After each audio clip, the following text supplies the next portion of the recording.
यह भारत का वो कुंड है जहां भगवान परशुराम ने अपनी मां की हत्या करने के बाद अपने हाथ से चिपकी हुई कुल्हाड़ी से मुक्ति पाई थी।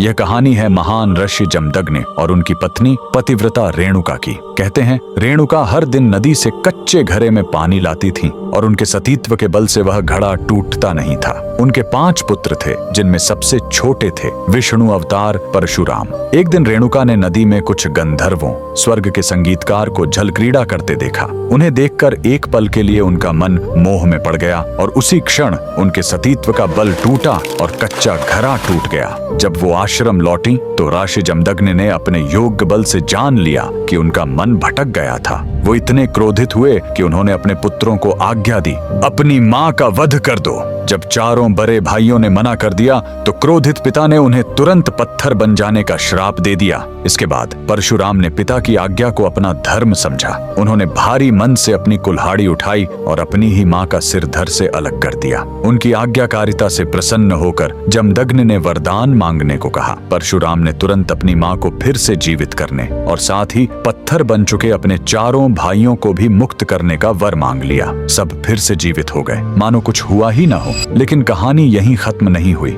मातृ हत्या का पाप उस कुल्हाड़ी पर एक दाग की तरह चिपक गया और वो उनके हाथ से अलग ही नहीं हो रही थी। उस पाप से मुक्ति पाने के लिए वह दर दर भटकते रहे, लेकिन कोई भी तीर्थ उस कुल्हाड़ी को छुड़ा नहीं सका। अंत में वह पहुंचे पूर्वी हिमालय की लोहित नदी के किनारे और जैसे ही उन्होंने इस कुंड के जल को छुआ, चमत्कार हुआ। कुल्हाड़ी अपने आप उनके हाथ से छूट गई। यही पवित्र स्थान आज अरुणाचल प्रदेश में परशुराम कुंड के नाम से जाना जाता है। आज भी हर साल मकर संक्रांति पर हजारों श्रद्धालु यहाँ इस विश्वास के साथ डुबकी लगाने आते हैं कि यह कुंड उनके सारे पापों को धो डालता है, ठीक वैसे ही जैसे इसने स्वयं भगवान परशुराम को पाप मुक्त किया था। भगवान परशुराम को दिल से मानने वाले सभी भक्त कमेंट्स में जय परशुराम जरूर लिखें।